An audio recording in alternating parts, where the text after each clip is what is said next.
No, it is not Coca-Cola with a different name. It is a much different drink beloved by Americans before and after the apocalypse. Now sit back, relax, and have an ice-cold Nuka-Cola.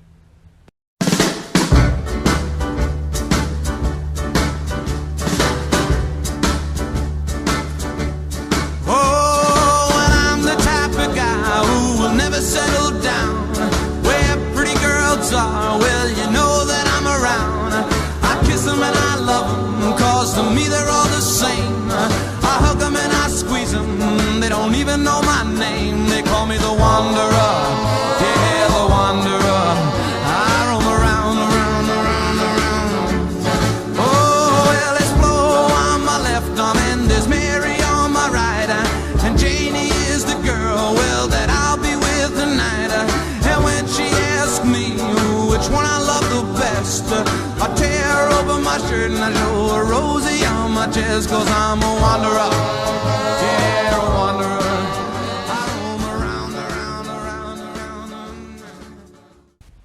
John Caleb Bradburton was an amateur chemist when he began work on a formula for a soft drink that would later be known as Nuka-Cola.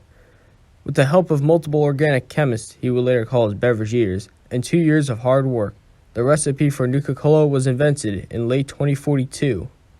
Within a year, Nuka-Cola would become America's top-selling beverage.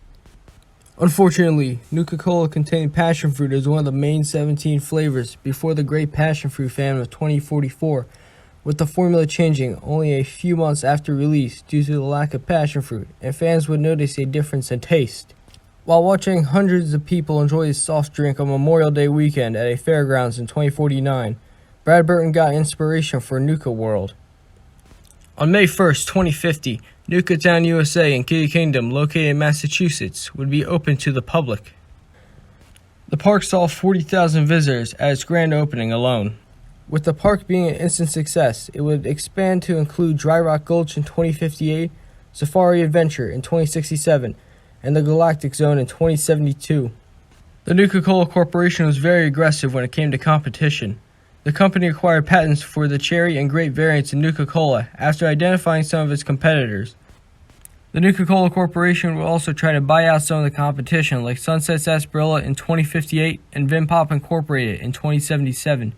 Failing to acquire the competition would lead the company to develop products to directly compete with the competition with an added promotional campaign, such as the introduction of a root beer variant called Nuka-Cola Wild in 2058, coinciding with the opening of Dry Rock Gulch and Nuka World.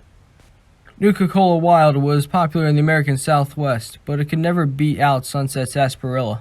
Bradburton had caught the eye of the United States military, as his beverage eaters were some of the top organic chemists in the country. General Braxton of the Army Research Laboratory's Weapon and Material Division offered a contract to Bradburton in March 2076 for Bradburton to sign over his employees to work on chemical and biological weapons under Project Cobalt, and in return, Bradburton would be greatly compensated. Bradburton's ego led him not to be swayed by a large sum of money.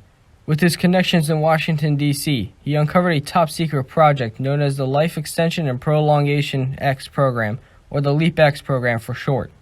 Essentially, the project aimed to keep humans alive indefinitely using special machinery.